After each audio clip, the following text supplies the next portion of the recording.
para maging kaso ang nasa 12 iniimbestigahan ng Ombudsman kaugnay pa rin sa manumalyang flood control project. Oh, Kasama rito ang investigasyon kina Senador Mark Villar, Ow. Cheese Escudero at Bilyar, mamaya meron ka pa sa akin. Buong pamilya mo, may lahing demon.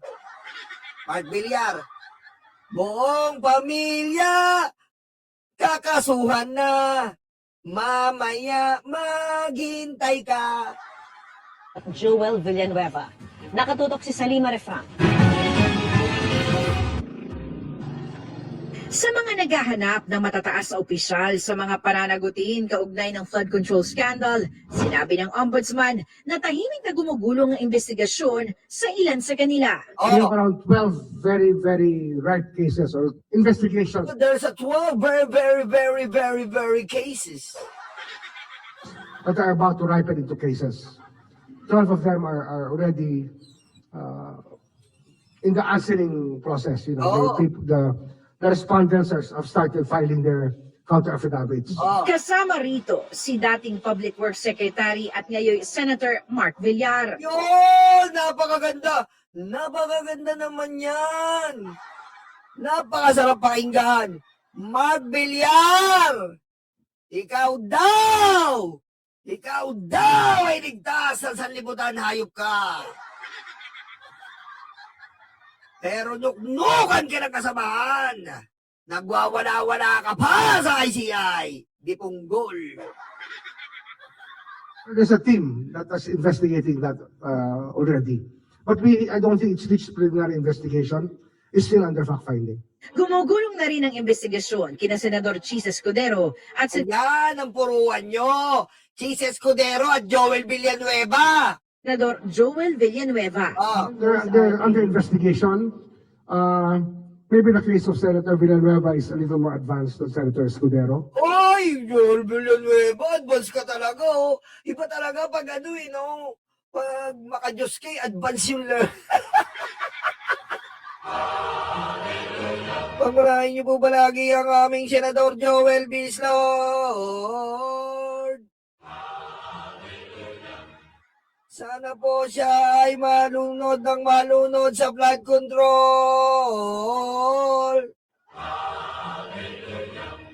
May asawa na, ang turo ba sa Biblia, ginagaya niya yung humayo ka at magpakarami. Ang tindi mo, hayop ka. Pero pagdating ng gabi, ang dating pastor nagtatransform ng kanor.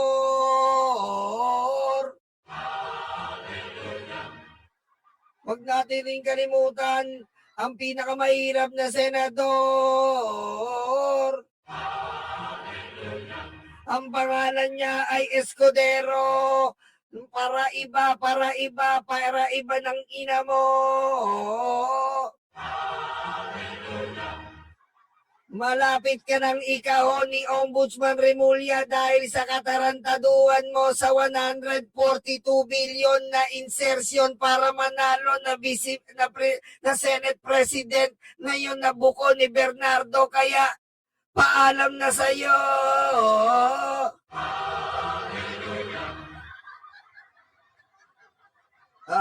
Ano, please? Kala ko ba malinis ka? Tuta ka ni Sarah! Aray ko. Ha? Yung mga libag-libag ni Sarah sa kilikili niya, dinidilaan mo! Anak ka ng Kaya hindi ka dapat maligtas dito sa flood control, Cheese. Dapat kang makulong. Dapat nauna ka pa kay Revilla. Dahil kung sinong may masama dito, ikaw yon. Ang kahulugan ng masama ay Escudero, Cheese. Pagayin mo sa BBM. No joke.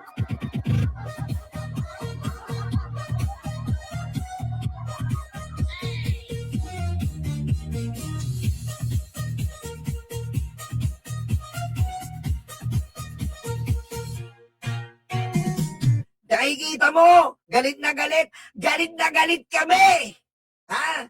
Galit na galit kami sa inyo. Ngayon, papatalikin nyo si Tito Soto. Bakit?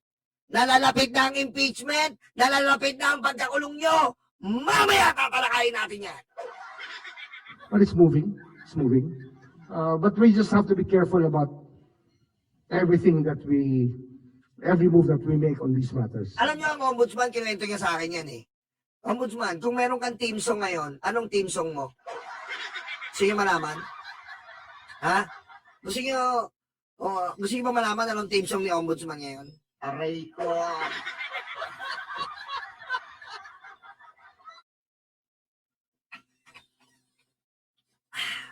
Wala na akong boses. Ang team song ni ombudsman ngayon ay I don't wanna talk about it. How they will get prison. If I promise before Christmas it's over. If I promise again it's over. Oh my God. Oh my God.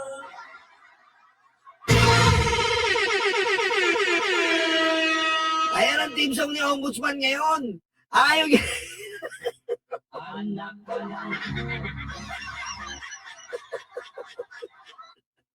Ayaw.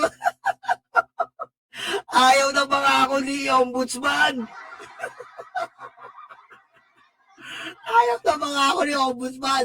Pag tinatanong niya, mga kailan po kaya makukulong si Tisa Escudero? I don't want to talk about it. Pero Ombudsman Remulla, congratulations. Tama po yan. Huwag daw po kayo magbigay ng definite date. Don't give definite date, okay? Because investigation and some investigation in this flood control is really very hard. So, we understand you, okay? We understand your position right now. So, it's okay for us that you want to talk about it. You don't want to talk about it. The exact date of how Chis Escudero, Mark Villar, and Joel Lord will go to prison. It's okay. It's okay, okay? Don't want to talk about it. Nauna ng tinanggi ng tatlong senador ang pag-uugnay sa kanila sa flood control scandal. Si Villanueva nga nakapagsumite na ng kanyang counter-affidavit sa pag-usad ng investigasyon ng DOJ sa ilang Villanueva! Villanueva! Pare ko! Mahina yata ang ulo mo! Yung mga nagtatanggol kay Villanueva! Taas ang paa!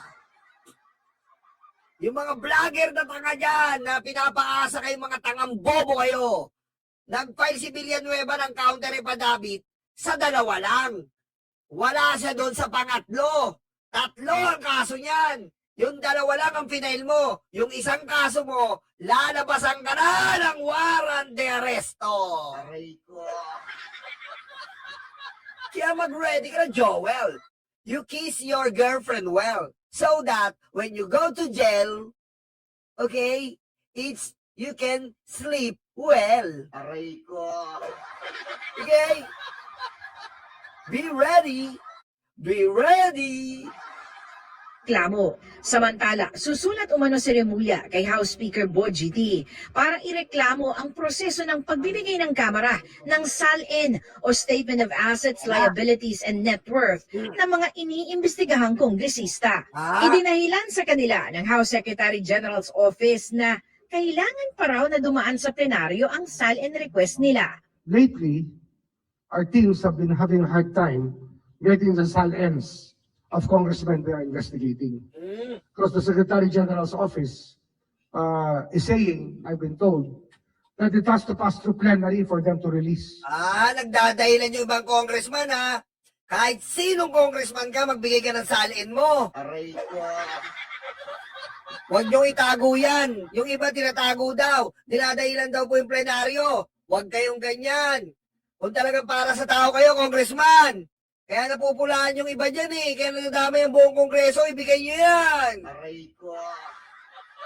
SALN, and I don't buy that excuse. I do not understand why they have to stonewall or gave us a hard time with that. Nais rin ni Remulla na masilip ang umano'y conflict of interest ni House Secretary General Cheloy Garafil sa isyong ito. The Secretary General now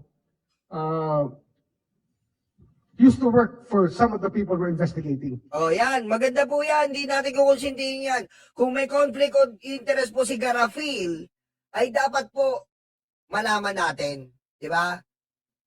Hindi tayo dito, wag natin kukonsintihin yan. Kung may ano po si Garafil, alapan po natin yan.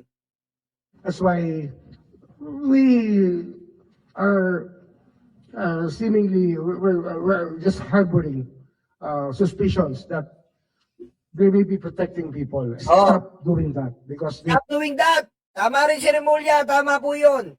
Tama po yun, Ma'am Garapil. Stop doing that daw.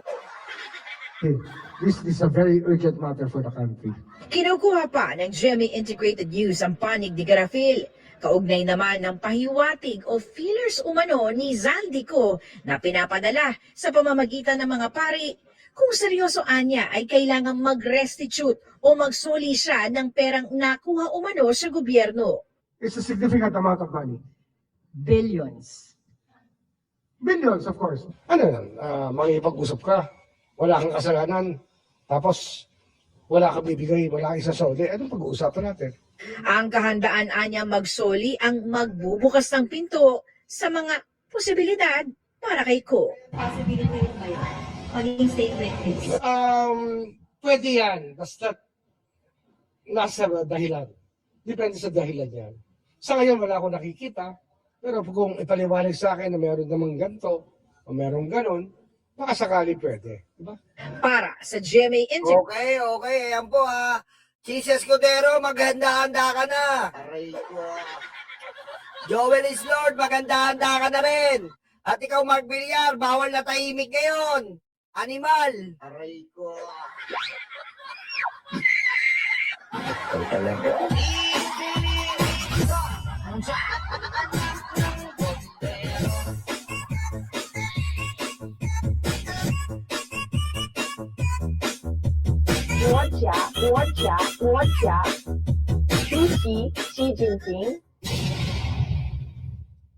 Okay, dumako na po tayo dito. Ay, dugtong na po natin ito.